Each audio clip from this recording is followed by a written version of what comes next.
Good morning, everyone. How's everybody doing this morning? Good. Love to see all the smiling faces in here. I just want to welcome you to the Universal Showroom. If you've been with us before, you may notice it looks a little bit different in here. We did redo the Learning Center this market. I also wanted to point out that all of the lighting in here is sponsored by Regina Andrews. Their showroom is located in the IHFC on the first floor. Definitely go check out their showroom if you have time during your market visit. I also wanted to point out a few new things that we have here in the Universal Showroom. So we have 2 new collections this market. We have Montclair that's located on floor 2, and then Oasis, which is an addition to our Coastal Living License brand collection on floor 3.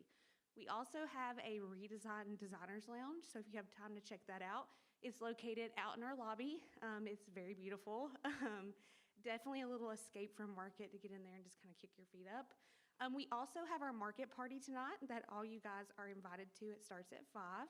We'll have a live band, food, drinks, so definitely come out and join us for that. So now I'm going to turn it over to Ericka, and she's going to talk to you about luxury design. Thank you so much. Help me give her a warm welcome. Thank you, Kayla.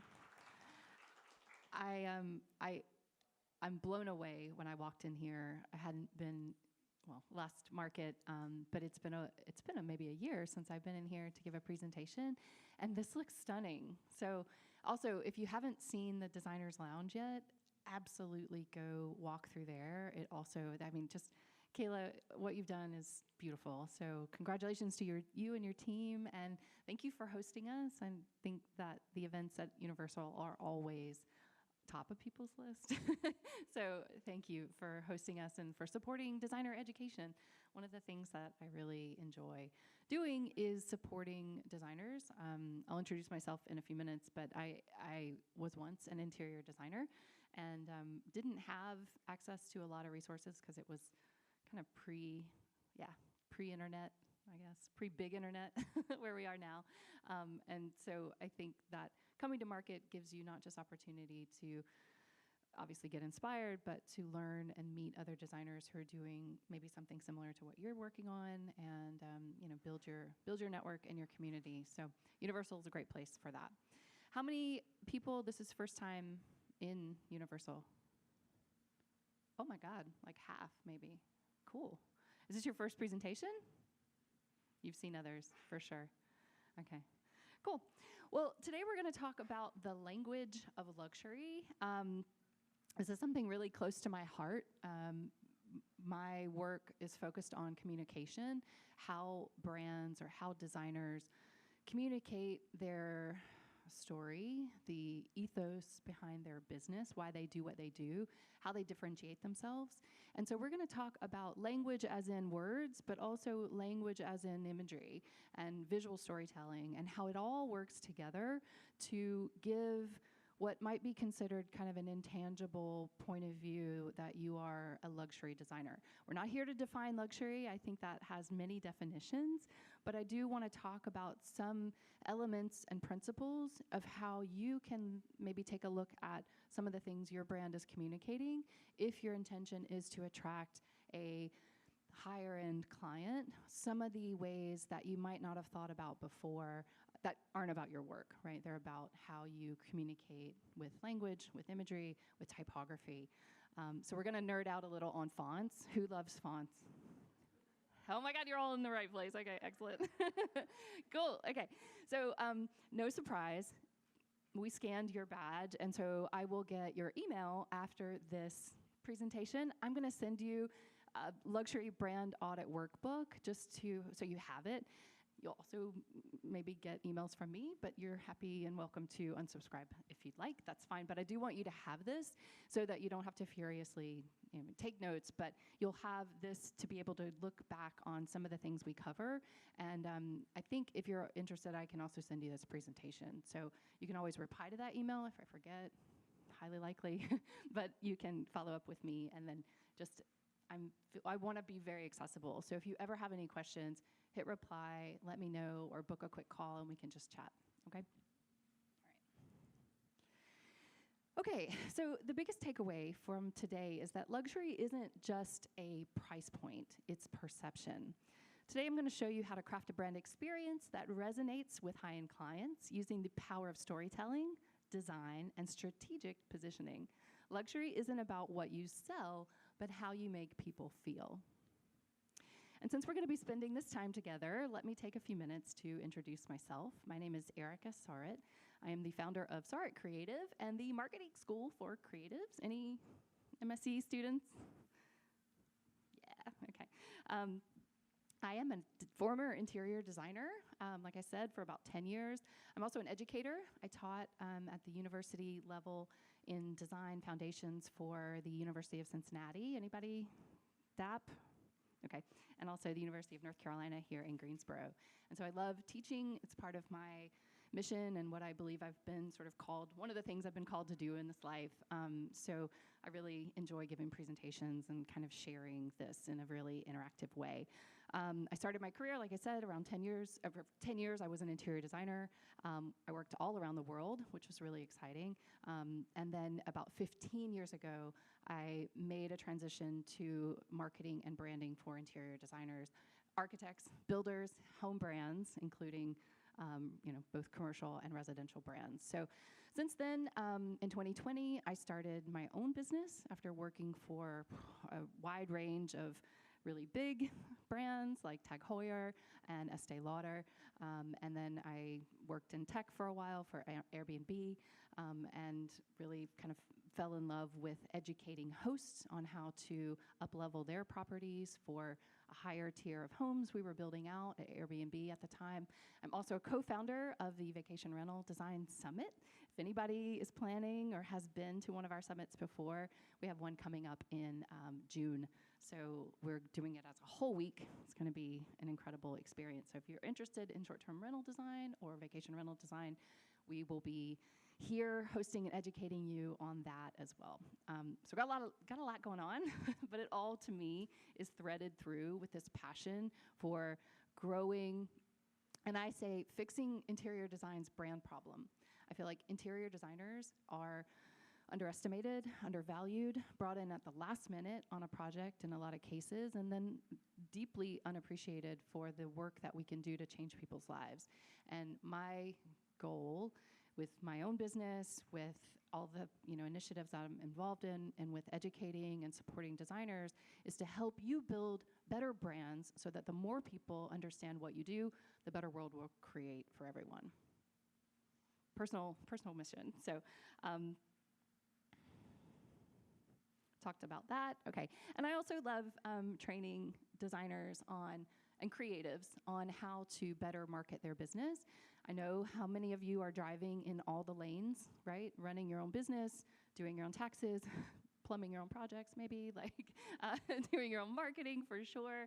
And if there's one thing I can help you with, it is how to understand, because I was a designer, how to understand how to market to your own clients, how to understand the very vast and deep knowledge that most marketers and branders begin with, how to take elements of that and make your marketing more easy, less icky, and more fun.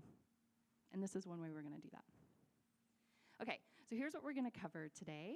How we perceive value and exclusivity, the neuroscience behind why craftsmanship, scarcity, and storytelling increase desirability, how to design a brand experience that feels luxurious at every touch point.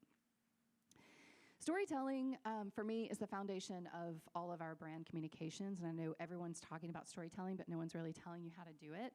That's something I'm going to try to get into a little bit today, because what I believe as a brand strategist is that luxury brands, any brand really, we're not just selling services, we're selling stories. And I want to show you some case studies from heritage brands that you can take away for your own business, and then how to translate legacy, craftsmanship, and exclusivity into a compelling brand narrative for your business. And the last thing, marketing and branding strategies that will attract a higher end or luxury client. Just like when you studied the elements and the principles of design, right? We use shape, we use color, we use proportion and juxtaposition and balance. All of those give you a language to be able to describe the work that you're doing that might be intuitive, or it might feel like it just comes from you. But in order to communicate back to your client, we need to talk about balance. We need to talk about proportion, right? So we have this shared language. But what I believe is that we didn't really have a shared language for luxury yet. And so I want to introduce you to something that's big. I don't own this. I'm just trying to cull it together from the world, but that we can then have a shared language we can take back to our clients. Okay. So what defines luxury today? I think luxury is evolving. It's no longer just about heritage brands and status symbols. It's about craftsmanship, exclusivity, and emotional resonance. This is what we're going to talk about starting today, how to translate these principles into your brand storytelling and marketing strategy. So I'm going to show you a few luxury brands that are perceived as luxury. The ones on the left, I think you're going to know all of these, but if not, now you will.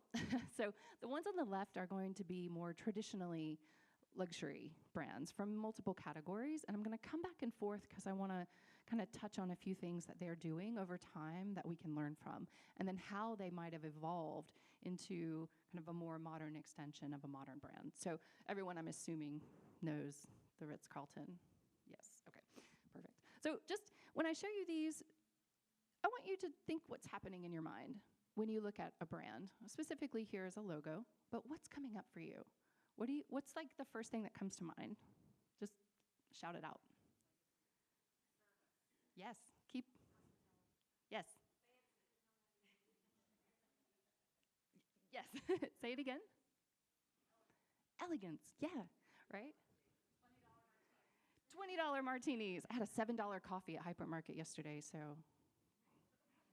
was not a luxury coffee. But okay, so there's like memory, there's an idea of an experience, there's something we have, $20 martini, right? There's something wrapped up in this that goes beyond, black and white font, right? With a serif and a lion or crest, right? What about this one? You all know this one, or most of you? Okay. The Aman Group is a hospitality, high-end luxury, new compared to the legacy of the Ritz-Carlton. Anybody who knows this, same thing. What do you think about? What's the first thing that comes to mind? Modern? Extraordinary expensive. Egyptian, yes. Organic, okay. Minimalist, yes. All the things. But I would say these are in the same category, same price point. So we're looking at two different ideas. And like I said, I'm not here to define what luxury is. I want us to create an idea of how much luxury is perceived in our mind. What about these two? Both fashion brands, so different category. What comes up? Tell me. Classic. Yeah. What else? Polished. Elegant. Status. Interesting, yeah. So one legacy, I will say, very kind of old, classic, not old, but a brand that's been around for a really long time. The Row, same price point, right? Different point of view, both luxury, appealing obviously to maybe the same client might shop at both of these. Same client might stay at a Ritz-Carlton versus an Aman hotel, right? So they're targeting a similar person, but what you might find as we go through the rest of these is like, you might see yourself in one brand over the other. And that's why I said I'm not here to define what that means. I'm here to help you start to see how your client might, when faced with competition, which there always is, which is great. We live in a free market, so that's fantastic. You will always be at the table with what we hope will be a benchmark brand. So these are benchmarks, right? They appeal to two different types of customer, client, traveler, or fashionista. But you will see yourself in one over the other. We can say the same for Nike and Adidas and New Balance, right? We can say the same for Swatch versus Panerai. We can say the same thing for brands. Just like one interior designer versus the other, you will want to make sure that you are putting out and attracting through all of your touch points the person that feels like the right client for you. How about these? What do they bring up? I know, not safe for work. We'll just move on. Okay. Okay. Point is, luxury is psychological first, tangible second. The human brain associates high value with sensory experiences, right? Touch, smell, visual aesthetics. When we understand the neuroscience of perception, we can design brands that evoke a deep, instinctive sense of desirability. We're back to our friends, Ritz-Carlton and Amman. We often think of luxury as an external thing, right? A beautiful object, a well-designed space, but luxury is internal first. It's happening inside of us. It starts in the mind with how we perceive value through sensory cues like storytelling and, again, a sense of exclusivity. Research shows that when people will experience more pleasure when they believe something is more expensive. They've done tons of work on this, both from the kind of consumer brand side as well as psychological or behavioral science side, and it's really interesting. This is why luxury brands will obsess over every detail of how their brand is presented, every single touch point. They think about this.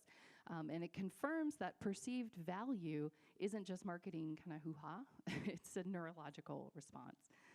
When a brand communicates luxury through thoughtful design and storytelling, it activates our brain's reward centers, the same areas that are triggered by personal success and status. And it means that luxury isn't just about owning something, right?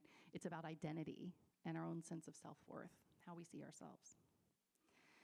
Luxury brands, as we know, do not just sell products, they sell stories, lifestyles. Every high-end brand, from Louis Vuitton on the left, sorry, it's a little pixelated, this is their spirit of travel, which has been a thread, obviously, since the very first trunk that was created. They're selling the idea that, you know, of course, buy a beautiful bag to take with you, but life happens when you travel, right? They're selling a story, they're selling an experience, and not just a bag. Aston Martin, not just selling a beautiful vehicle, they're selling, in this case, I will say there's this James Bond, gentleman, assassin kind of vibe that they're selling, right? They know their client, they know what they desire, they know what attracts them and what lifestyle they might be looking for. And even Kelly Wearstler, her culty cool brand, she uses storytelling to communicate craftsmanship, rarity, and exclusivity. So your brand story isn't just what you say, it's what your clients believe about you and what they, more importantly, want to believe about themselves. We talk about luxury all the time in this industry, but what does it really mean? It's not a price point, it's not a label, it's not a trend, and it's never a style. The best explanation of luxury is this, to me. Luxury is an experience. It's meant to be slow, deliberate, and designed to be experienced, but never consumed. Does that resonate? Yeah. Yeah. You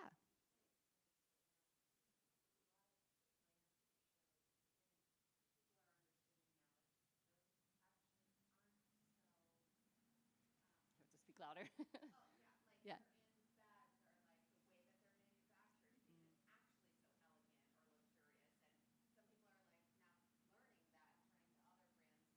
Mm-hmm.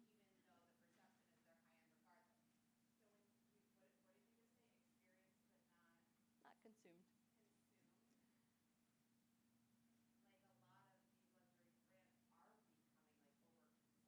Yeah.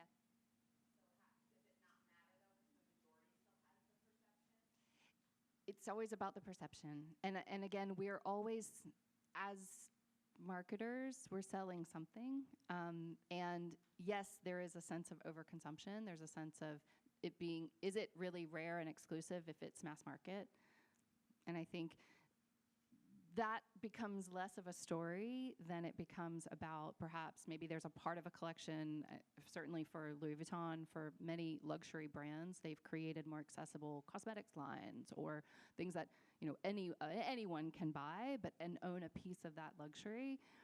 At the end of the day, they're a business, you know, they're out to sell more things, but there are certain levels of what they're selling that are highly desirable because they're, you know, exclusive. Yeah. But in the idea that when I say this, like experience but not consumed, so something we consume, if you want to think about like toothpaste or Coca-Cola. Coca-Cola is not a luxury product, but they are still selling memory. They're selling nostalgia. They're selling, family and connectivity and happiness in a bottle. But at the same time, there's a whole nother story that they're downplaying, of course, where it's made, how it da-da-da. So you get to choose the story you tell. I don't know if that answers your question. And I'll keep going. We can get back to that in the end. This is an example of that perception part of luxury that I mentioned earlier. There's many studies, as I mentioned, on this, but I like this one best because it's super easy to remember. One particular study looked at wine. They had two groups of people, same wine. They presented to one group that the wine was high-end, very expensive, one of the few bottles in the world. To the other group, they told them it was cheap, just everyday drinkable table wine. And they connected them to brain sensing and heart rate monitors and did all of the studies. The participants who were told that the wine was exclusive and high-end, experienced more pleasure on all of the scans and readings that they had drinking the same wine than the other group. And they've done the same studies for other luxury goods, right? The perceived exclusivity enhances the actual experience, the actual satisfaction. Literally, it's tracked. So if luxury is all about perception, then every touch point of your brand needs to reinforce this feeling, right? Your website, your copy, your photography, even the way you structure a client proposal should be as intentional as a well-designed space. It's not just about showing your work, it's about creating an unforgettable experience. And when attention, as you know, is as valuable as gold, a really unique experience is what keeps people coming back. Let's go back to our two luxurious friends. Ritz on the left, these are from their websites. Ritz on the left and Aman on the right. What do you notice about both of these websites? Tell me what that means.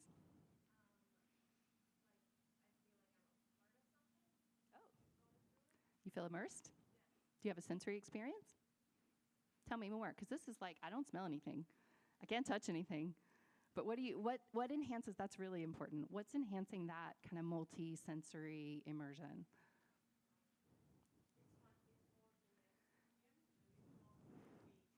The images, yeah. The video, obviously. Okay. White space.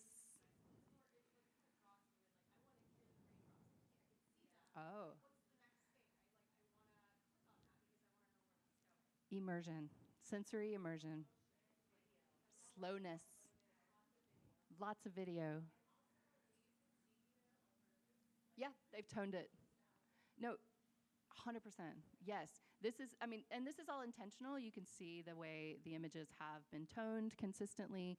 The overall impression of the brand, from the fonts to the spacing to the pacing to the video, everything is intentional. Same with Ritz, right? It's all I'm showing these just to not compare one to the other, but to start to talk a little about the language, right? So you can start to say, okay, that consistency, that multi-sensory immersion, how might your brand start to do the same thing, right? Oh, okay, so this is a little action slide. Yet when I click, okay, when it comes to how we talk about, I will go back to these actually real quick, because I do want you to notice, we're gonna start with language first. Narrative. What do you notice here? Just reading, what are you noticing about how they're speaking to you? Any thoughts come up?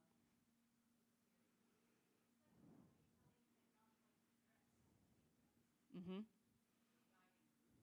They're guiding you. A lot of descriptions, right, to complement that imagery, right? They're not saying stay now. I mean, obviously there's a book now. Okay, that's fine.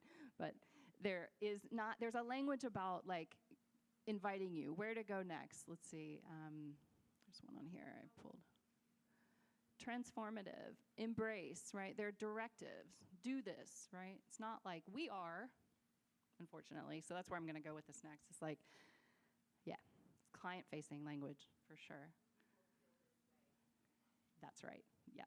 So this is a slide. So when it comes to how we talk about our businesses in the home industry, our ethos, our services, or our process, like when people visit our websites, meet us at dinner parties, or get introduced through the referral of a realtor or an architect, we see entirely different messages than what we really want our brands to be saying. I would argue that most storytelling in our industry isn't about our clients at all. It's about the designer or the brand itself.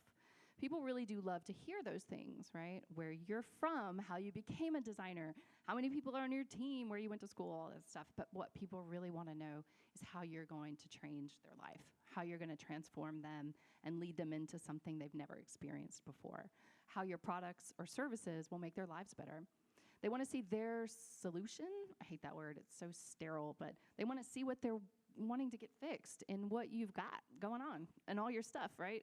They want to see their problems fixed. They want to see their lives better.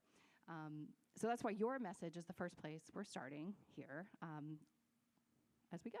Okay.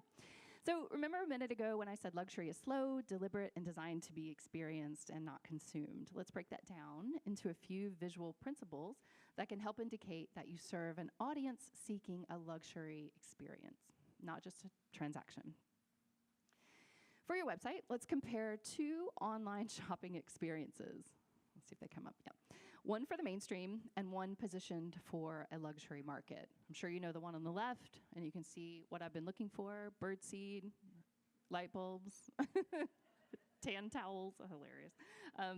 Okay, but on the right, perhaps you've seen Kelly Wersler's site, but there's an e-commerce side, so I'm pulling it up here to make a comparison between a brand that's about consumption and a brand that's about experience. Does that make sense?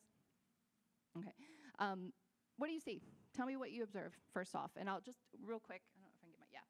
So this isn't always there. As you roll over this, I think over the shop button, that's when this secondary nav drops down, and then as you drop over each of these, then each of the images changes, just so you can see. You all know how Amazon works, but just so you can see that experience on her site. So what else do you see? Just throw out what's there. Information focused? Overwhelm a little bit.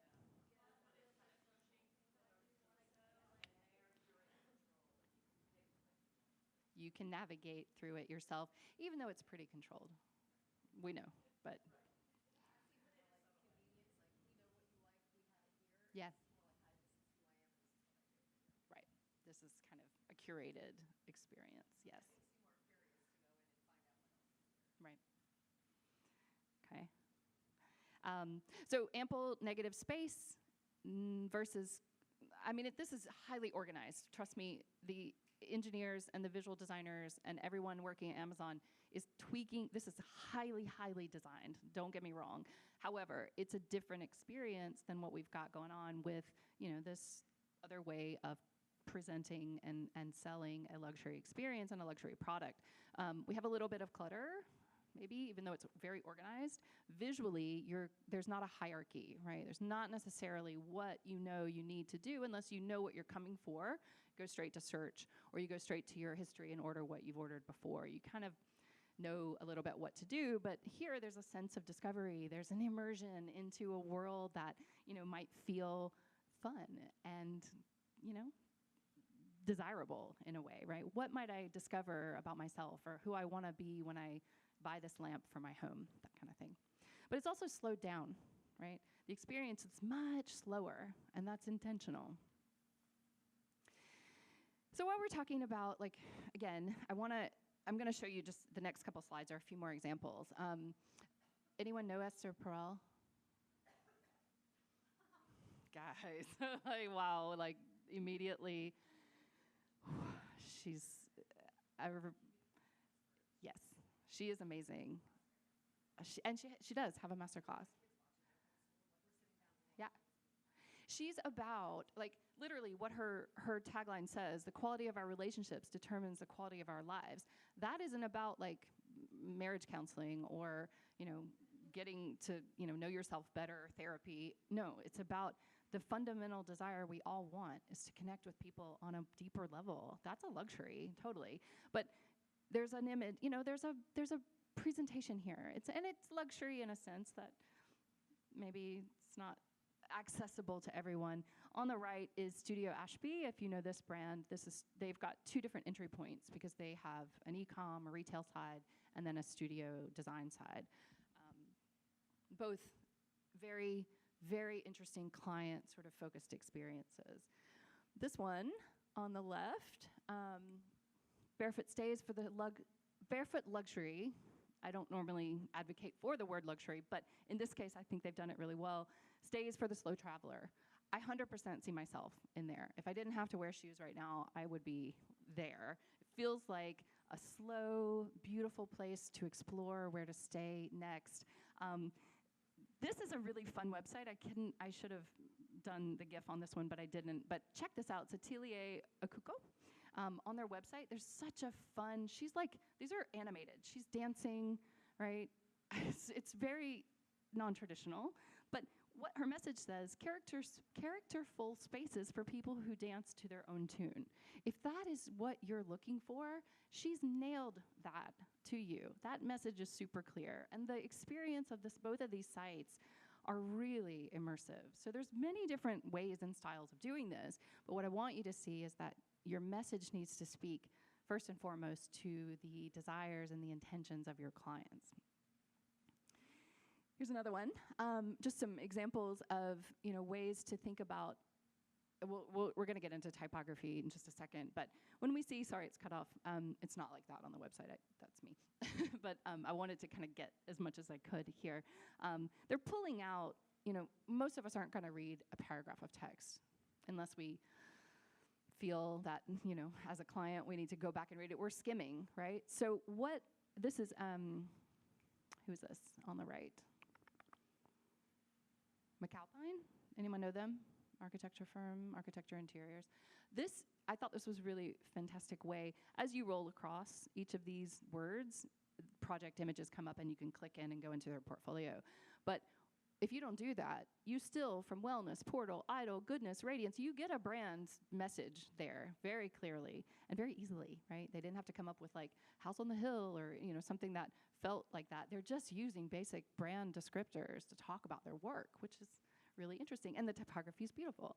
So again, interior design, architecture, if you just pull this out from what's shown here, they don't have to bury that in this copy that we struggle with, right? So think about, again, the hierarchy of information. How might you present an overview for someone who might be coming to get a slower experience of your site and not burying the lead in text? Okay. If luxury is in the details, then typography is one of the most powerful tools at your disposal, and my favorite thing to talk about in the entire world. It's one of the most important things about your visual communication, in my opinion. But you should know that typography is the design of how you communicate, and fonts are what you use to write the words themselves.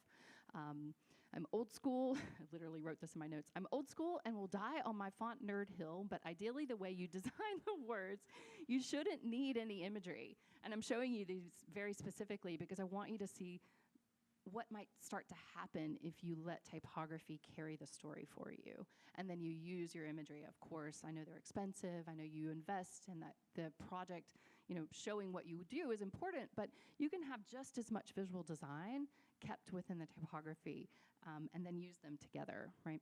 So we often let our images take the center stage in our marketing, but if you're doing that, you're missing a huge opportunity to differentiate yourself with the words you use and the messages carried inherently within them.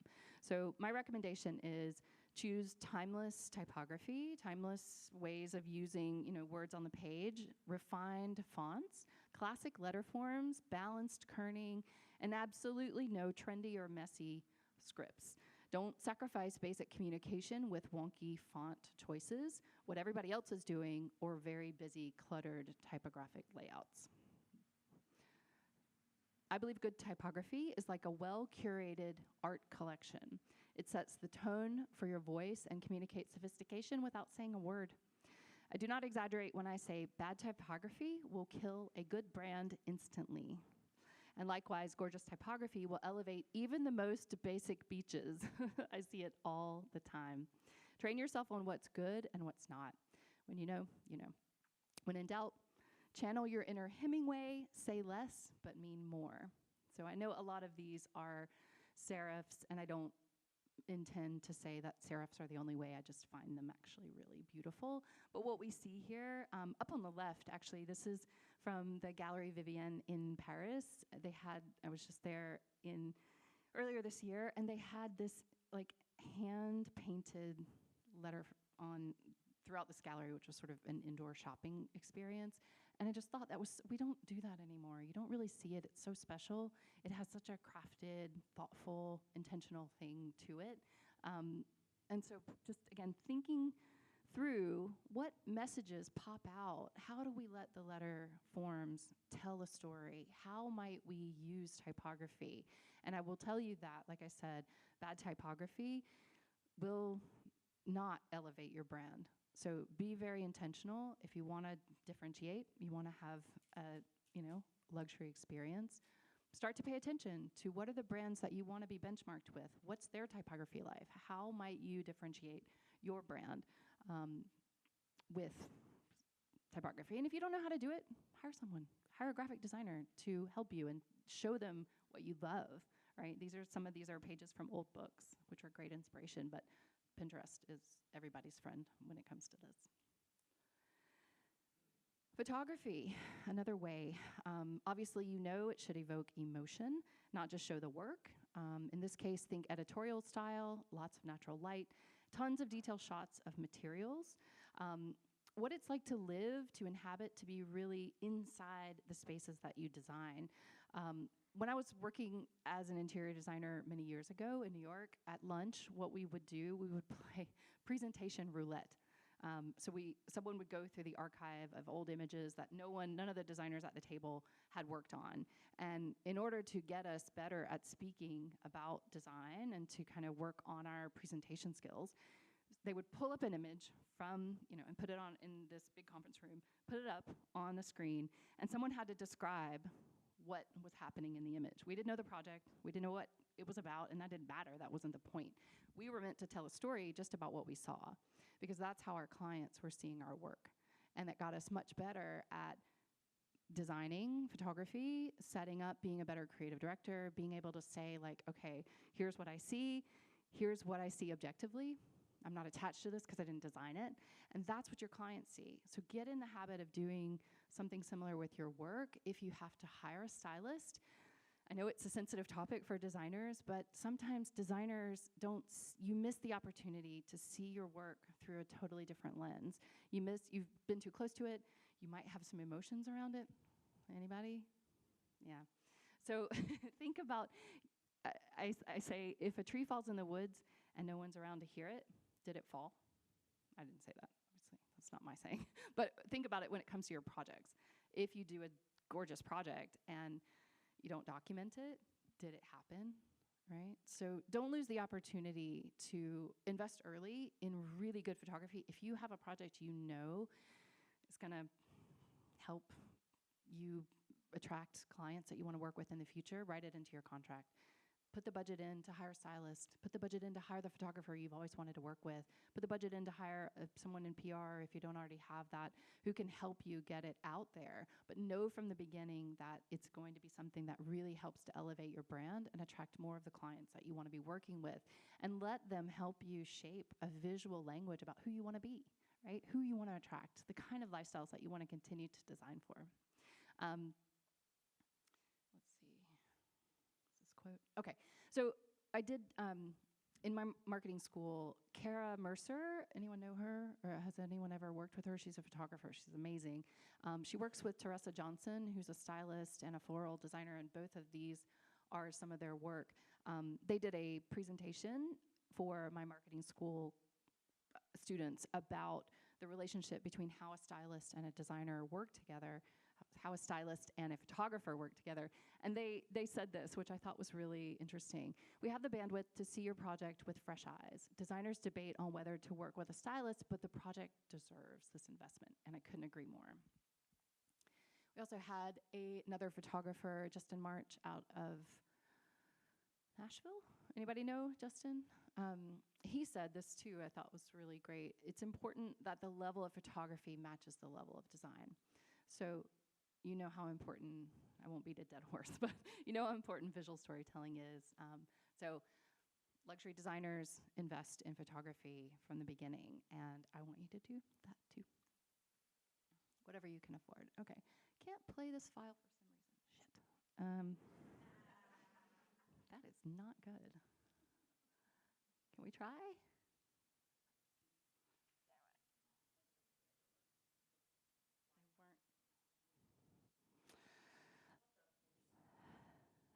For it, yeah.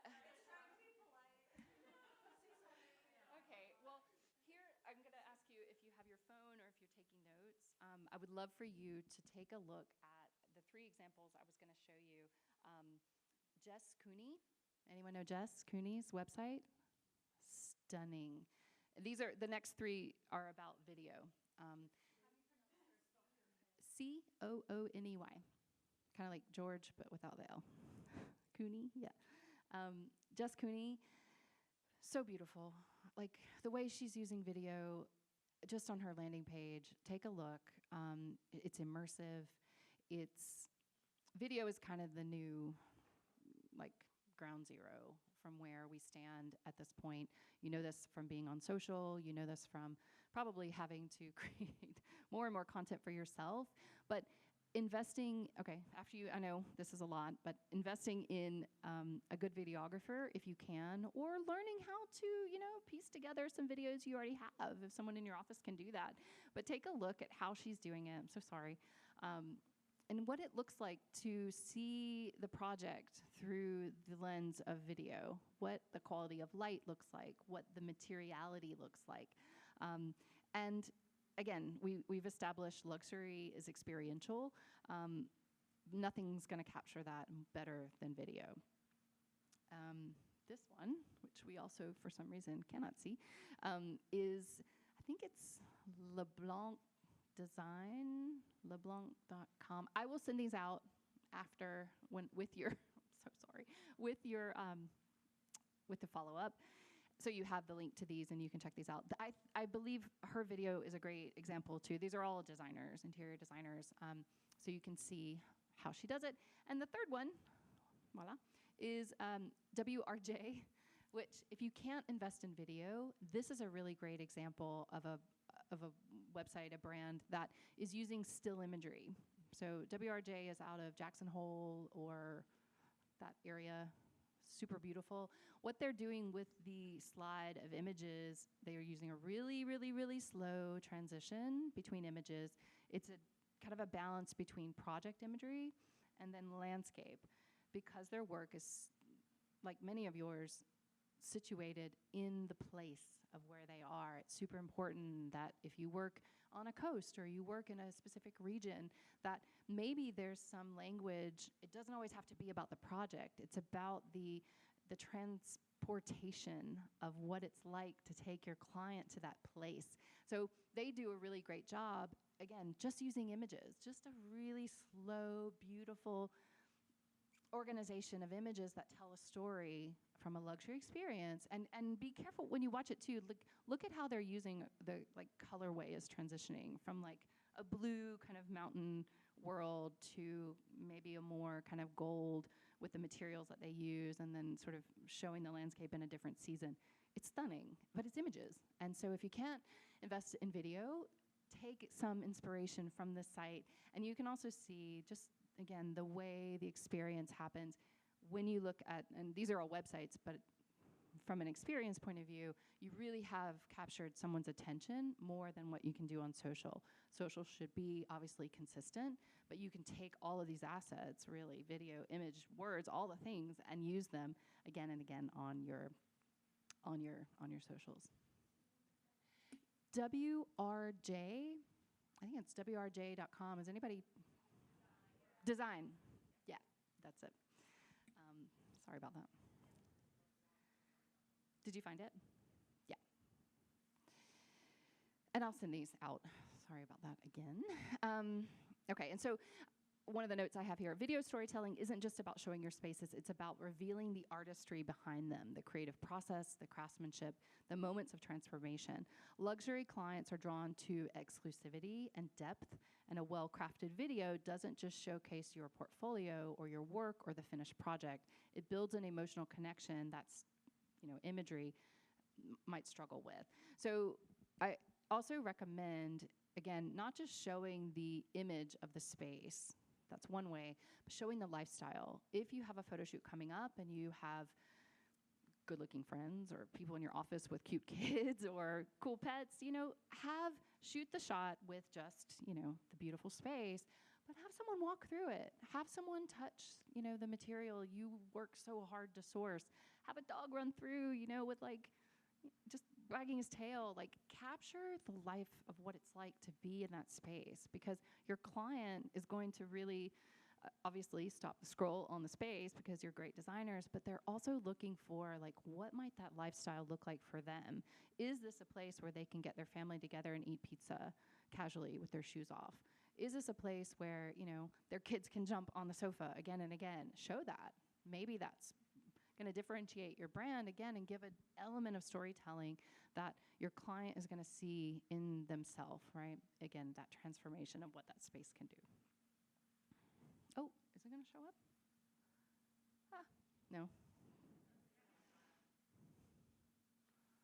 Okay. Anyway, there it is.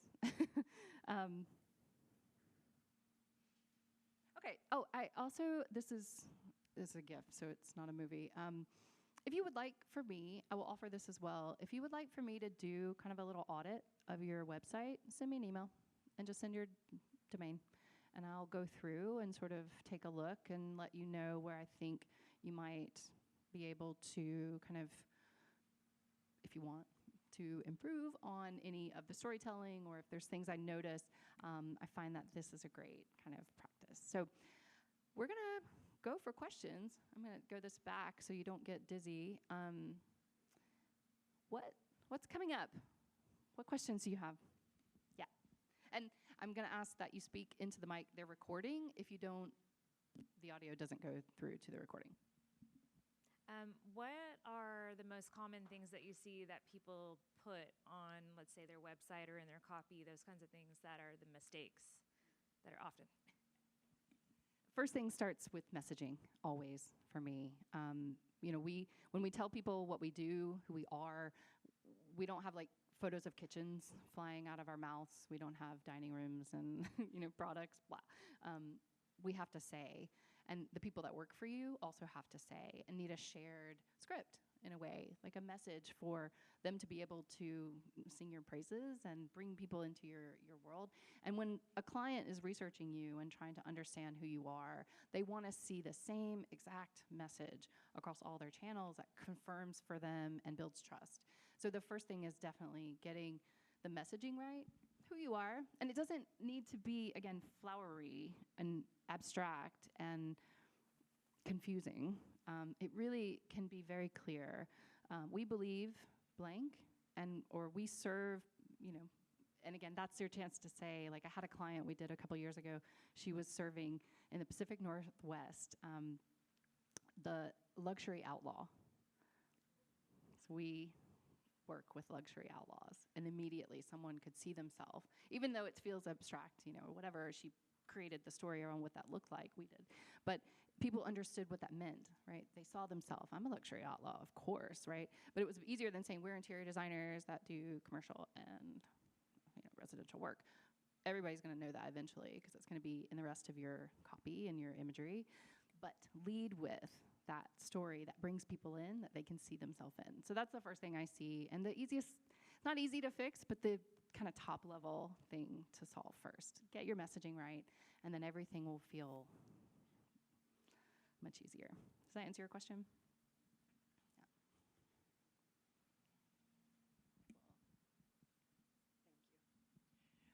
One common theme in every brand you put up there was neutrality in their logo. So regardless of how colorful a designer you are, do you recommend a pretty elegant neutral logo? You know, taupes, whites, black, gray. You know, even if the image was very colorful, the logo for the most part was neutral. My answer for that is yes, because then the work can speak for itself around it. You may have a color version or a color element.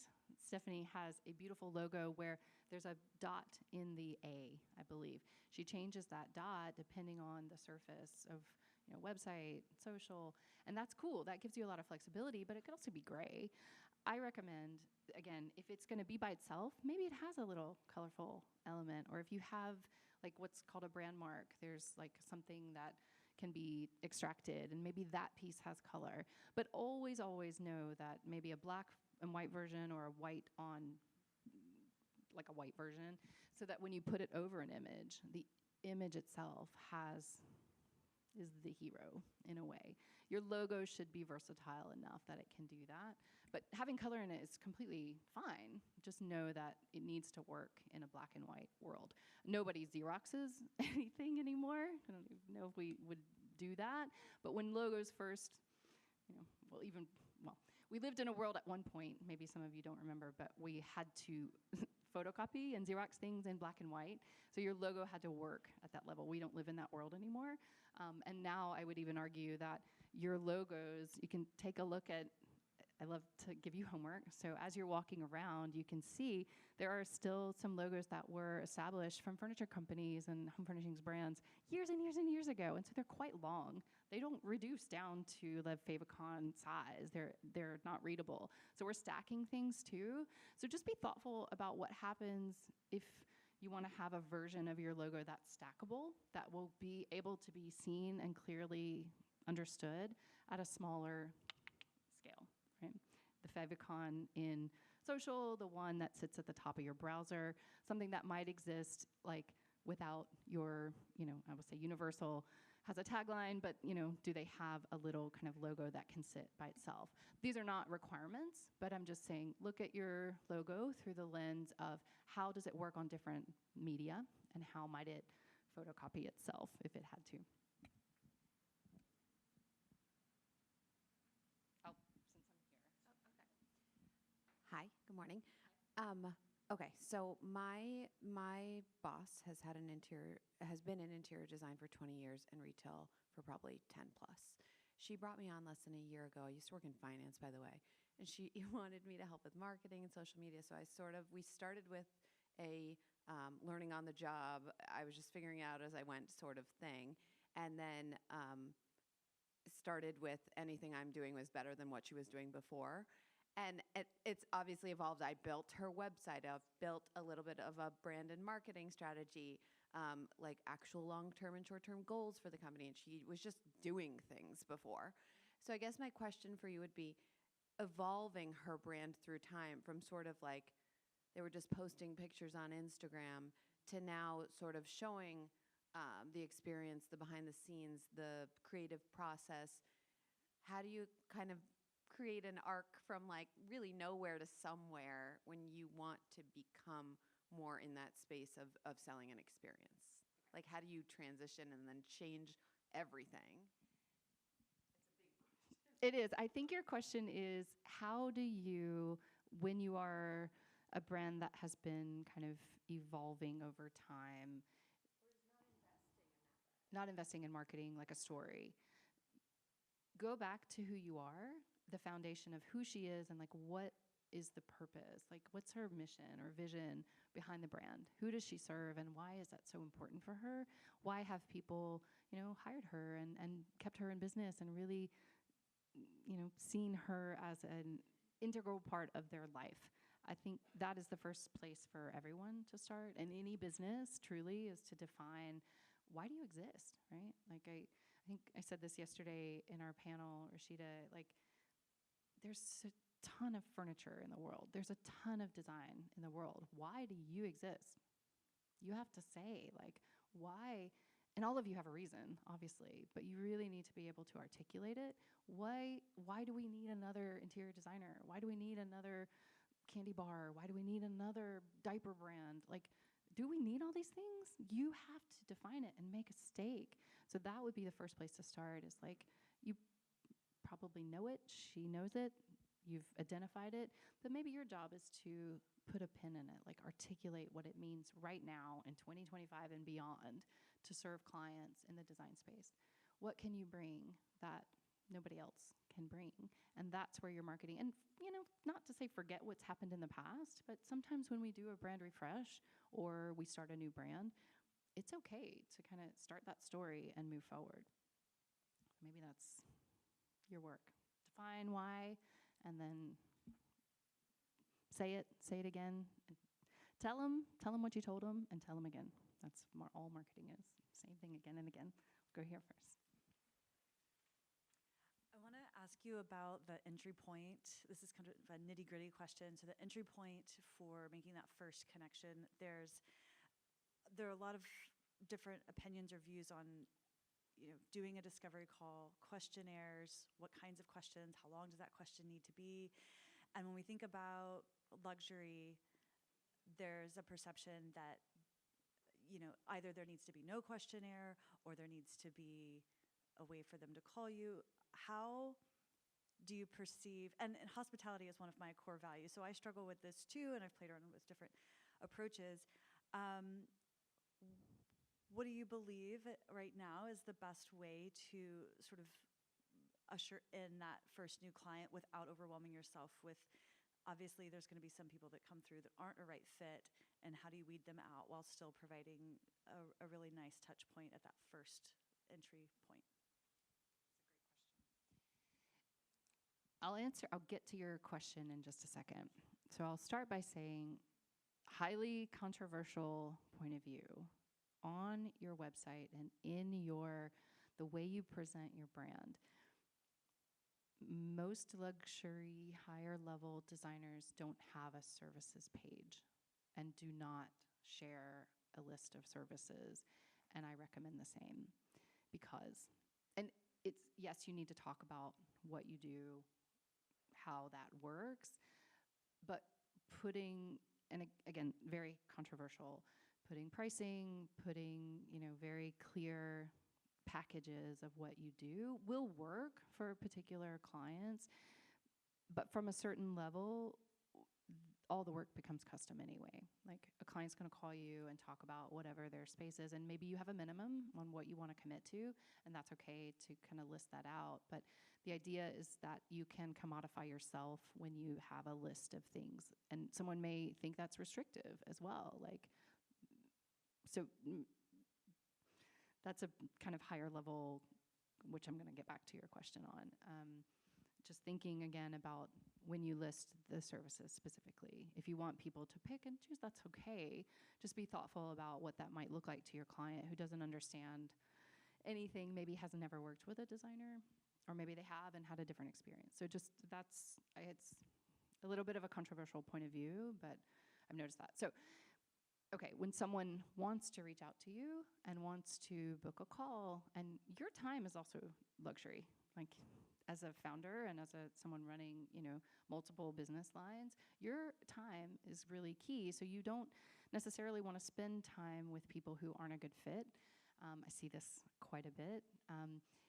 High-end or luxury designers might have someone who sits in between you and them. And you may want to think about that as well. Is it someone they're reaching out to, a general inquiry form that's fielded through a first call with, maybe a project manager or with a creative director or someone else that's not you before a meeting gets set? If you are wanting to provide that initial touch point to jump on the phone with them initially, again, up to your brand and bandwidth. Yeah. But that's for you to decide. If you want to be perceived as, your time is exclusive. So you may not be available, and it may take time for them to be able to get in touch with you. It might be a couple of weeks away before you can hop on a call. So think about that, again, not that you make yourself inaccessible, but at what level of accessibility do you want to start that relationship? That might be, did that answer your question in a kind of roundabout way? Thoughts on questionnaires, intake forms? Yes, yes, no, how short to keep them? My thought is short, short and sweet. Short and sweet. Email, name, maybe a little bit of information, if at all. Otherwise, it's an email, if you even feel comfortable doing that, because I know you get a lot of spam that way. Maybe it's a phone number. Maybe it's that inquiry form is just really short. Just a quick question. When you're talking about blogging and the rise in storytelling through the communication on the website, how critical is it to weave more of the blog language into the storytelling on the website versus having a blog page that someone goes to? So blogging can help with SEO. We all know that, and SEO is very important for a website. A website is a huge investment, so you want to get as much traffic, capture as much traffic as possible, and really leverage the element of the web as a storytelling device for your brand and your marketing, hands down. SEO reads, like, just to make it super simple, the Google bots are reading the content, especially on your landing page, to determine if your site should be served higher or ranked higher, basic. So anything that you add to your website that's still copy, not kept in a photo, even how you name all your photos, all of that SEO back-end stuff is really critical. I believe more than anything, the website gives you a place to express your point of view, and even if you're not a writer to say this, you can still produce blog content that keeps your site refreshed, that shares a point of view. Maybe it's just a short paragraph, bullets. ChatGPT can help with a lot of this if you respectfully, use it. But then it's a place to add images, right? That then becomes content you can share to all your channels, LinkedIn, Instagram, Pinterest, all the things. So this is something I heard earlier this year in I think we mentioned this the other day in a panel too. In 2013, 2012, social media killed the blog. Everyone was going to look for content on social, and people stopped blogging. It didn't become as important anymore. But now, with the rise of AI in 2025, AI has killed social media. And so your blog then becomes a place, a home base for your brand that you can really drive people to, own the voice, and really use it as a sort of center place for your content distribution. So blog your heart out, like, more valuable now than ever. Own your audience, get people to your site, capture emails as much as you can. Create one blog post, send it out as an email, then distribute it to all your channels. And all you have to do is do that once per month. That's all the content. If you're overwhelmed with content creation, which many of us are, just think of one topic per month and then use it across all your different channels. Does that make sense? Yeah.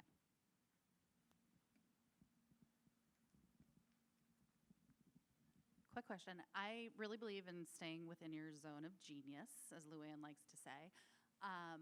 So as much as I'm interested in marketing, what's your opinion on outsourcing and hiring a marketing expert versus DIY?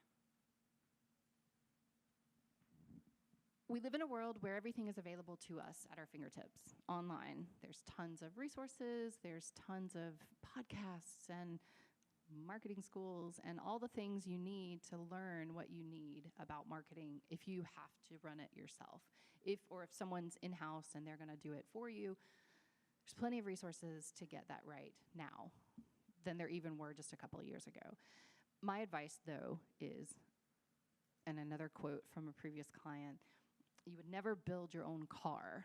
What makes people believe that they would build their own home?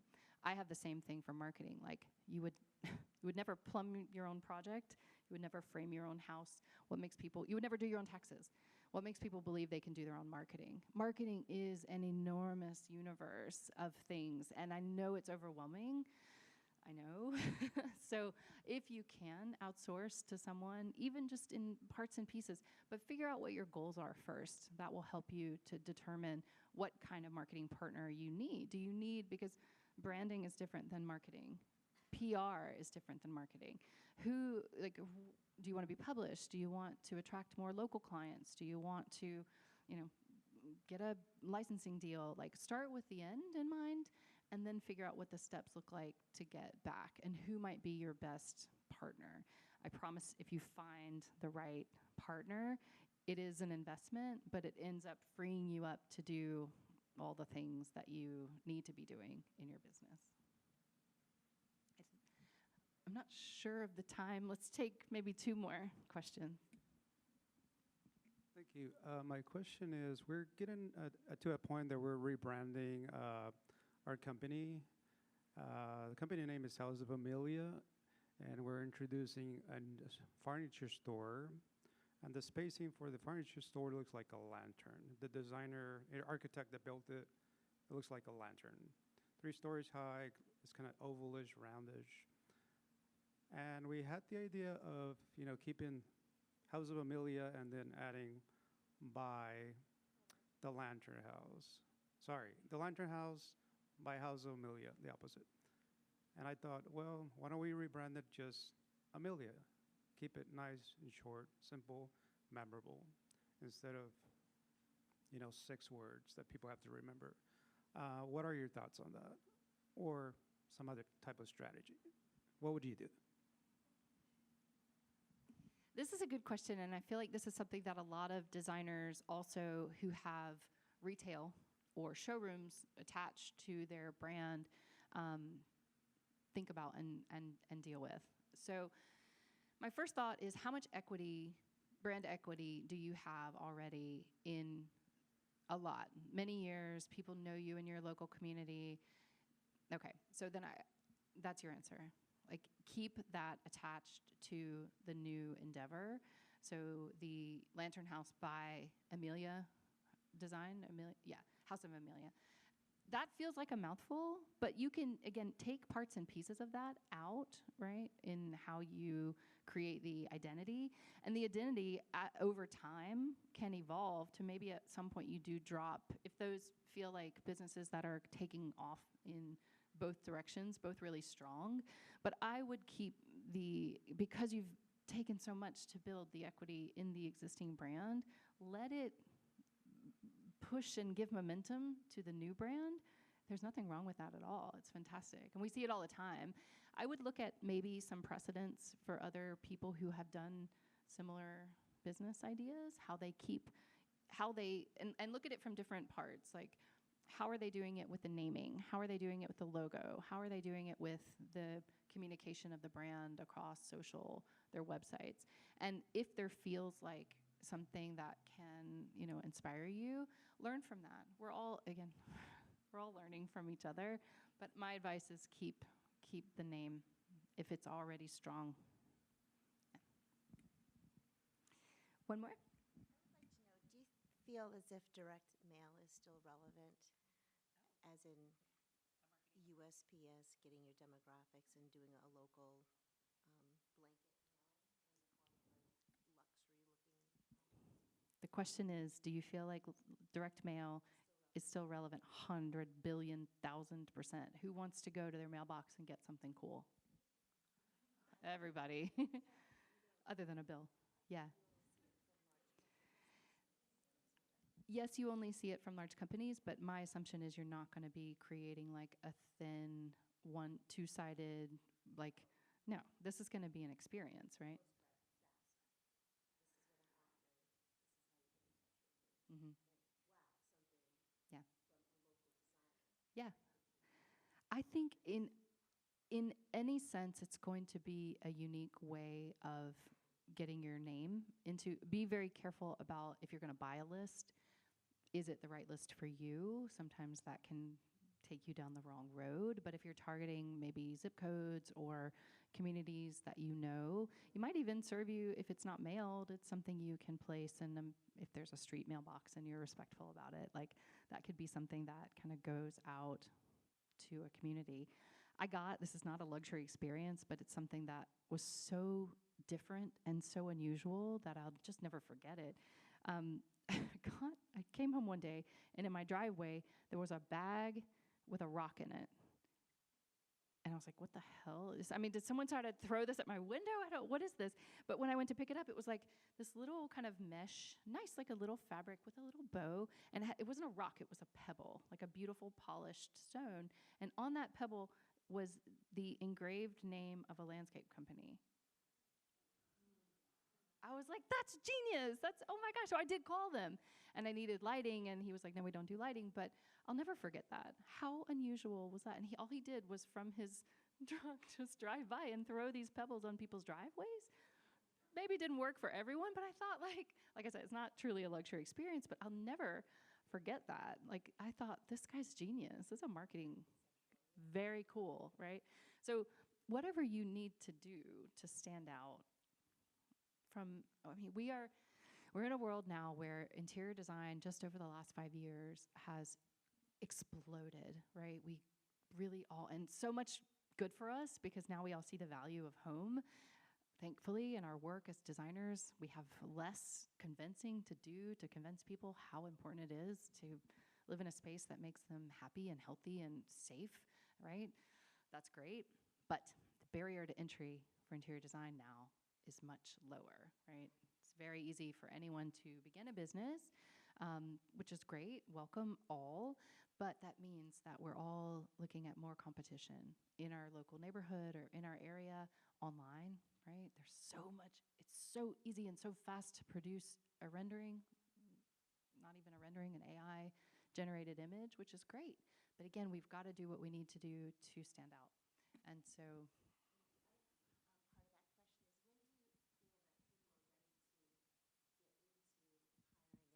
When do you feel homeowners are ready to hire an interior designer? Do you think it's after 1 year of being in their home or sooner?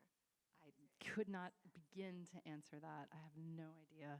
It might be something your colleagues could answer, but I think it's going to depend. I mean, some people are going to want to build and, right away hire a designer. Some people will stay for a long time. There's also an economic answer to that, which I don't have. So, yeah. Thank you so much for coming.